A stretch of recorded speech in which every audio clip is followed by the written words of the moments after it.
Pegadaian Syariah adalah Pegadaian Syariah cabang Bandar Lampung yang bertempat di Jalan Gang Raja Basa Raya nomor D4 Perumnas Wai Halim, Kecamatan Kedaton, Kota Bandar Lampung. Oke, di sini saya akan sedikit menjelaskan tentang pegadaian. Pegadaian dibagi menjadi dua, yaitu pegadaian konvensional dan syariah. Pegadaian konvensional yaitu meminjam uang dalam batas tertentu dengan menyerahkan barang sebagai jaminan. Jika telah sampai pada waktunya tidak ditebus, maka barang tersebut menjadi pihak yang memberi pinjaman.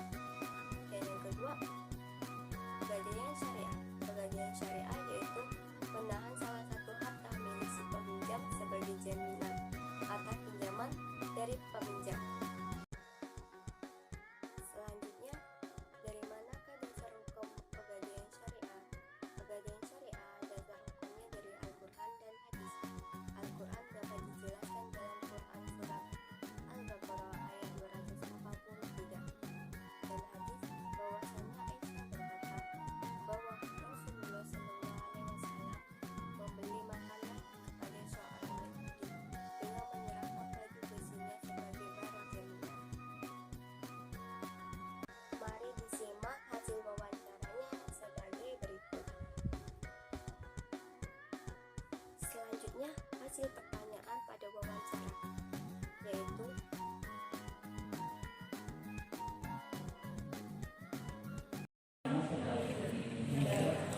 akad apa saja yang diterapkan? Akad yang kita terapkan di pegadaian syariah yaitu akad rahan dan akad murabahah. Khusus untuk akad rahan sendiri itu khusus untuk produk berupa produk gadai dengan produk gadai yang sistem cicilan. Itu kita gunakan akad rahan. Sedangkan untuk akad murabahah itu khusus untuk nasabah yang menggunakan cicilan logam mulia, produk cicilan logam mulia atau mulia syariah ultimate dengan emasku ultimate. Nah, itu nasabah kita terapkan dengan menggunakan akad murabahah. Itu. Selanjutnya, bagaimana proses menjalankan akadnya? Prosesnya sendiri nasabah menentukan untuk produk yang dipilih atau untuk yang ditransaksikan terlebih dahulu. Kemudian cara penerapannya kita misalnya nasabah tersebut memilih untuk rahan yang sistem cicilan. Jadi di situ ada akad yang tertera sesuai dengan syariat Al-Quran dan Al-Hadis dan sesuai dengan fatwa MUI yang kita terapkan di situ. Nasabah di situ memiliki kewajiban untuk menandatangani akad tersebut sebelum nasabah tersebut melakukan proses di passion atau proses di kasirnya. Jadi terlebih dahulu nasabah mengetahui akad yang kita gunakan itu apa, kemudian konsekuensinya seperti apa bila nasabah tersebut melakukan ingkar dari akad atau dia lalai dari akad, itu akan ada konsekuensinya berupa ta'wid seperti itu. Jadi di dalam akad tersebut sudah dijabarkan untuk akadnya sendiri itu seperti apa, kemudian konsekuensi bila nasabah tersebut lalai dari akad, dan bila nasabah tersebut melakukan pelunasan dipercepat atau nasabah tersebut misalnya tidak sanggup untuk membayar, itu sudah tertera di akadnya. Selanjutnya, Mati apa? Ya, itu masih. Apakah ada syarat yang harus dipenuhi dalam proses akad? Untuk persyaratannya sendiri itu tadi, misalnya nasabah sudah menentukan nih dia mau gadai. Persyaratannya berarti nasabah harus memiliki emas jaminan untuk digadaikan atau dijaminkan di pegadaian syariah. Kemudian identitas diri. Nasabah tersebut juga wajib untuk mengisi formulir yang ada di pegadaian syariah. Setelah itu baru bisa melakukan proses akad. Sebenarnya untuk setiap akad sendiri itu berbeda karena tergantung dari produk-produk. Sedangkan produk dalam pegadaian syariah itu kan banyak ya. Ada yang namanya produk khusus untuk gadai, ada lagi produk khusus untuk mikro atau non gadai. Nah, di situ akad yang diterapkan berbeda-beda dan persyaratannya pun berbeda-beda. Jadi tergantung nasabah tersebut mau memilih yang mana prosesnya. Kalau misalnya hanya untuk akad gadai saja, khusus gadai itu berarti hanya jaminan dan identitas diri saja. Tapi kalau misalnya nasabah tersebut non gadai, ada beberapa persyaratan harus dipenuhi. Itu persyaratan administrasinya itu meliputi misalnya fotokopi KK, KTP, kemudian fotokopi STNK dan BPKB, misalnya nasabah tersebut memilih untuk mengagunkan BPKB, kemudian PBB dan rekening listrik, surat keterangan usaha dari kelurahan, pas foto dan sebagainya. Jadi itu untuk persyaratannya sendiri tergantung dari produk yang dipilih dan yang dibutuhkan oleh nasabah. Gitu. Selanjutnya barang apa yang boleh digadaikan itu? Untuk di Pegadaian Syariah sendiri, barang yang bisa digadai itu yang pertama itu emas, tentunya emas boleh emas perhiasan atau emas logam mulia. Emas perhiasan itu kita bisa hitung dari kadar yang mulai dari kadar 700 itu sudah mulai bisa digadaikan.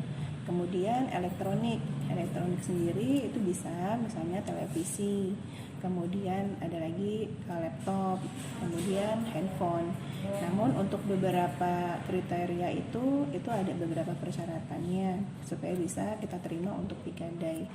Kemudian selain dari itu untuk yang non mikro kita ada juga namanya gadai BPKB kendaraan. Jadi BPKB kendaraan yang dijaminkan itu hanya BPKB-nya saja, unitnya tetap bisa digunakan. Ada juga kalau misalnya nasabah mau menggadaikan unit kendaraannya juga bisa. Jadi selain dari unitnya, surat-suratnya juga dititipkan di sini, itu yang gadai langsung atau rahan. Jadi kalau kendaraan itu bisa motor atau mobil.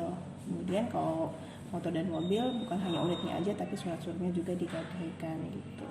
Jadi yang menentukan harga gadai tersebut itu dari nasabah atau dari pegadaian? Kalau misalnya untuk nilai gadai atau taksiran gadai itu yang menentukan dari kita. Biasanya kita tentukan itu dari harga barang tersebut di pasaran berapa. Misalnya nasabah tersebut mau menggadaikan kendaraannya. Kita lihatnya itu dari harga second kendaraan. Kita taksir 70% dari harga second kendaraan di pasaran berapa. Nah, jadi kalau misalnya unitnya itu nilainya 10 juta, kita taksir di pasaran itu 10 juta, berarti 70% dari 10 juta berarti sekitar 7 juta untuk nilai taksiran barangnya. Jadi yang menentukan berapa taksirannya, nilai taksirannya itu dari pihak pegadaiannya sendiri gitu. Terus apakah ada waktu batas pegadaiannya itu berapa? Nah, kalau untuk tenggat waktu itu tadi untuk produk rahan atau gadai itu tenggat waktu kita berikan sampai 4 bulan. Nah, setiap bulannya itu setiap sebulannya itu kan ada namanya munah, tapi munah itu terhitung per 10 hari. Besarnya per 10 hari itu biasanya sekitar 0,8%, tergantung berapa pinjamannya. Nah, terus kalau misalnya untuk produk lain, misalnya cicil emas atau pinjaman dengan jaminan emas, itu kita mulai dari masa angsuran 12 bulan sampai 36 bulan.